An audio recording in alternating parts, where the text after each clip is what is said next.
इससे पहले के वीडियो में हम देख चुके हैं केमिकल इवोल्यूशन यानी कि केमोजेनी और उसका एक्सपेरिमेंटल प्रूफ, ये सारी चीज़ें हम देख चुके हैं, है ना। इस वीडियो में हम स्टार्ट करते हैं बायोलॉजिकल इवोल्यूशन, जिसको हम कह सकते हैं बायोजेनी, यानी कि ऑर्गेनिज्म कैसे फॉर्म हुए, ऑर्गेनिज्म का निर्माण कैसे हुआ, ये सारी चीज़ें हम समझने की कोशिश करेंगे इस वीडियो में। ठीक है, सबसे पहले condition for the origin of life, यानी कि जब लाइफ शुरू होने वाला था, बनने वाला था, तो उस टाइप का कंडीशन क्या था या क्या कंडीशन चाहिए थी, जरूरत थी उस लाइफ को बनने के लिए। तो सबसे पहले जरूरत थी कंटिन्यूअस सप्लाई ऑफ सेल्फ रेप्लिकेटर्स, यानी कि डीएनए और आरएनए। आप इससे पहले पढ़ चुके केमोजेनी में कि कैसे डीएनए आरएनए का फॉर्मेशन हुआ। तो इसका कंटिन्यू सप्लाई मतलब जितनी जरूरत रिक्वायरमेंट है उतनी ये चीजें चाहिए थी, है ना। तो ये पहली चीजें थी। दूसरा हाई टेम्परेचर, हाई टेम्परेचर रहने से क्या था, म्यूटेशन का चांस ज्यादा था। म्यूटेशन का मतलब क्या है, चेंजिंग आना, बदलाव आना, कैरेक्टर को चेंज होना, है ना। तो वहां पे टेम्परेचर ज्यादा था भी, ऐसा ही कंडीशन था, और वो बड़ा सुटेबल भी था, अच्छा भी था, किस लिए, म्यूटेशन के लिए। और म्यूटेशन का मतलब आपको पता है कैरेक्टर में चेंजिंग आना, है ना। तो ये चीज बहुत मार्केबल थी, इंपॉर्टेंट थी। इसके बाद required continuous supply of free energy, free energy चाहिए थी, जैसे यूवी रेज से मिल रहे थे, लाइटनिंग से मिल रही थी, एक्स रेज से मिल रही थी। तो ये सारी चीजें जो था वो बहुत ही इंपॉर्टेंट था, कब, ओरिजिन और लाइफ, ओरिजिन ऑफ लाइफ के टाइम, है ना। तो ये सारे कंडीशंस थे। अब देखिए ये सारे कंडीशंस में क्या हुआ, यहाँ पर कुछ मॉलिक्यूल्स जो है वो आइसोलेट्स हुए। आइसोलेट्स का मतलब क्या हुआ, अलग। जैसे मान लीजिए कि ये पूरा एरिया है और इसमें पानी भरा हुआ है, ठीक है, समुद्र का एरिया है। कुछ मॉलिक्यूल एक साथ कंडेंस हुए और वो आइसोलेट हो गए। आइसोलेट का मतलब क्या हुआ, सेपरेट हो गए, इस पानी से अलग हो गया। मतलब इसमें से जो मटेरियल इनको चाहिए वो अंदर आ रहा है, या जो मटेरियल चाहिए वो बाहर जा रहा है, बट बाहर से इसका अंदर का मटेरियल जो है वो क्या है, सेपरेट है। क्लियर है। तो सबसे पहले आपने देखा condition for the origin of life, origin of life यानी कि लाइफ ओरिजिनेट होते टाइम जो है क्या कंडीशंस चाहिए था, ये चीजें देखा। उसके बाद जो है isolation of organic molecule, organic molecule कैसे सेपरेट हो रहे हैं, ये चीजें।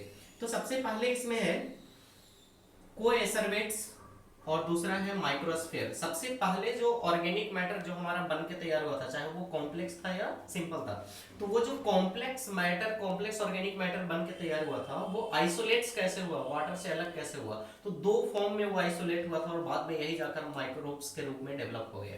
तो किस फॉर्म में डेवलप हुआ था इसको समझना जरूरी है।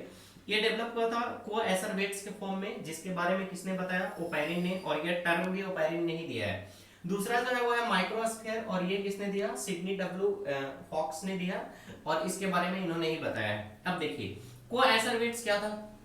कोएसरवेट्स में दो चीजें थी, एक प्रोटीन और दूसरा कार्बोहाइड्रेट। और ये जो है वाटर का फिल्म है, यानी कि वाटर के मॉलिक्यूल चारों तरफ से अरेंज थे, है ना, और उसके बीच में है प्रोटीन और कार्बोहाइड्रेट। ये इस तरीके से आइसोलेट हुआ था। इसमें क्या था, मेन कंपोनेंट्स प्रोटीन और कार्बोहाइड्रेट था, surrounded by film of water molecule. Water molecule के द्वारा ये चारों तरफ से घिरा हुआ था। Can be synthesized in laboratory, इस तरह की चीजों को हम लैबोरेटरी में बना सकते हैं। लैक ऑफ डिफिनिट मेम्ब्रेन, यानी कि इसमें डिफिनिट मेम्ब्रेन नहीं था, इसके चारों तरफ से यानी कि सेपरेशन करने के लिए, इस सब्सटेंस को सेपरेट करने के लिए जो है वो डेफिनिट मेम्ब्रेन यहाँ पर प्रेजेंट नहीं था, है ना।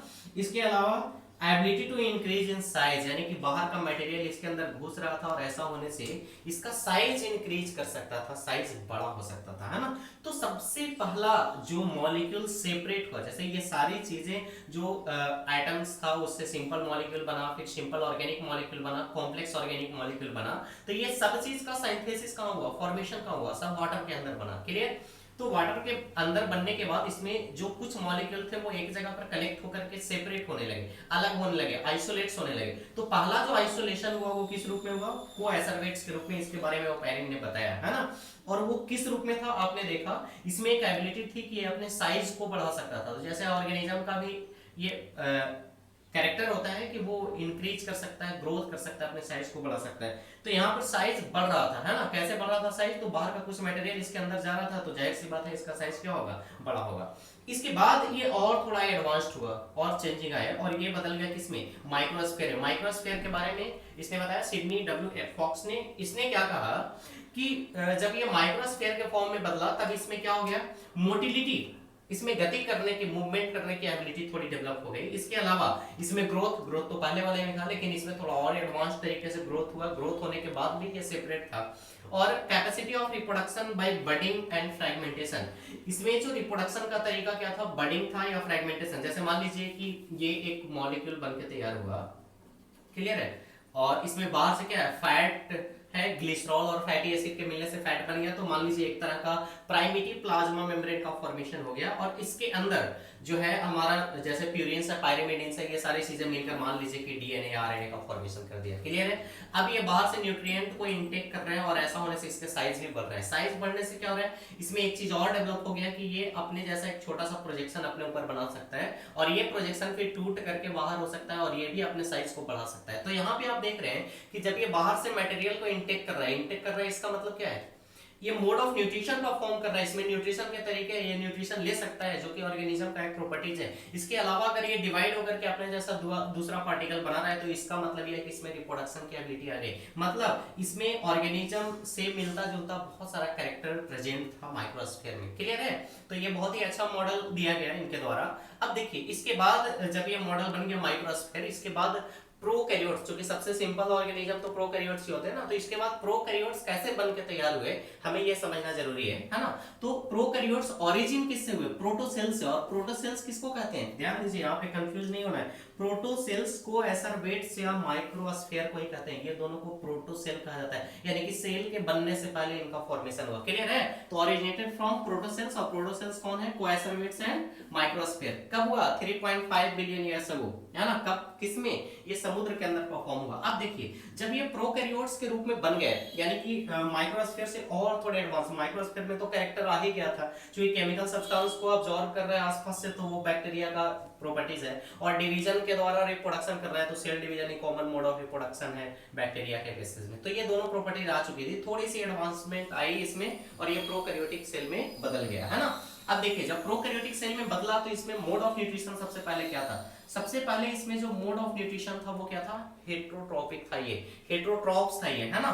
यानी कि ये न्यूट्रिशन अपने फूड का सिंथेसिस खुद से नहीं करता था, आसपास का जो मटेरियल्स था, ऑर्गेनिक मॉलिक्यूल्स था, उसको ये क्या करता था, फर्मेंट करता था, सड़ाता था, और फर्मेंटेशन के द्वारा ही ऑर्गेनिक मॉलिक्यूल से ये न्यूट्रिशन ले रहा था ना। तो obtained energy by fermentation of organic molecules from sea broth. Sea broth में जो ब्रॉथ क्या है यहाँ पे, एक्चुअली सी वाटर था, उसमें बहुत सारे जो मॉलिक्यूल्स मिल करके जो मिक्सचर बना ना, एक्चुअली उसी को हम ब्रॉथ कह रहे हैं। तो उसमें ऑर्गेनिक मॉलिक्यूल के फर्मेंटेशन होने से ये न्यूट्रिएंट ले रहा था, तो ये सबसे पहले किस रूप में था, हेट्रोट्रॉप्स के रूप में था। अब देखिए, मान लीजिए कि सी ब्रॉथ में सारे माइक्रोब्स जितने भी बन के तैयार हुए प्रोकैरियोट्स, और उनका मोड ऑफ न्यूट्रिशन क्या है, हेट्रोट्रॉप्स है, यानी कि वो ऑर्गेनिक मैटर को, ऑर्गेनिक मॉलिक्यूल को फर्मेंट करके न्यूट्रिशन ले रहे हैं। तो क्या होगा, एक सिचुएशन आएगा जब सब सारे ऑर्गेनिक मॉलिक्यूल जो है वो खत्म हो जाएंगे, क्लियर। तो खत्म हो जाएगा, इसके बाद सर्वाइवल के लिए क्या है, इसके बाद ये जरूरी है कि उनका मोड ऑफ न्यूट्रिशन बदलना चाहिए, तभी न्यूट्रिएंट मिल पाएगा, अदरवाइज न्यूट्रिएंट मिलेगा ही नहीं।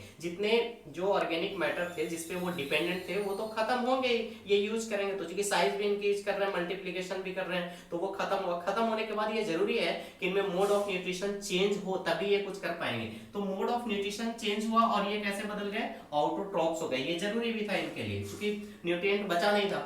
अब जब ये ऑटोट्रॉप्स हुए, तो सबसे पहले किस टाइप के हुए, अनएरोबिक केमो ऑटोट्रॉप्स, है ना।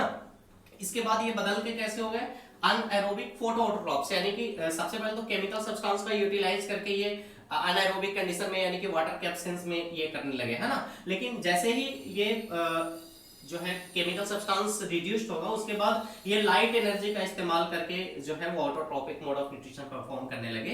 इसके बाद क्या हुआ, ये एरोबिक फोटो ऑटोट्रॉप्स बन गए। तो सबसे पहले ऑटोट्रॉप्स में कैसे बने, इस चीज को ध्यान में रखना है। सबसे पहले ये थे अनएरोबिक केमो ऑटोट्रॉप्स, यानी कि केमिकल सब्सटेंस के यूज से ये अपना फूड बनाते थे, और ऑक्सीजन की इनको कोई जरूरत नहीं थी। दूसरा क्या हो गया, ये एरोबिक फोटोट्रॉप्स, यानी कि सॉरी अनाएरोबिक फोटोट्रॉप्स, यानी कि केमिकल सब्सटेंस की जगह पे सनलाइट का भी, लाइट एनर्जी का भी इस्तेमाल करने लगे। इसके बाद एरोबिक फोटोट्रॉप्स, यानी कि अब ये ऑक्सीजन का भी इस्तेमाल करने लगे थे। इसके बाद क्या हुआ, क्योंकि जब ये इस टाइप का ऑटोट्रॉप्स जैसा बिहेव कर रहे थे, तो कार्बन डाइऑक्साइड ये चीजें भी रिलीज हो रही थी। तो यहाँ पे इसके बाद एरोबिक फोटोट्रॉप्स बन गए। इसके बाद फर्स्ट एरोबिक ऑटोट्रॉपिक बैक्टीरिया की अगर हम बात करें, तो ये क्या होगा, साइनोबैक्टीरिया, क्लियर है। तो अगर ये क्वेश्चन आया कि सबसे पहले जो ऑर्गेनिज्म आया था जिसमें एरोबिक फोटोऑटोट्रोपिक मोड ऑफ न्यूट्रिशन था, वो ऑक्सीजन के प्रेजेंस में फोटोऑटोट्रोपिक मोड ऑफ न्यूट्रिशन परफॉर्म कर रहा था, तो वो ऑर्गेनिज्म किस रूप में आया था?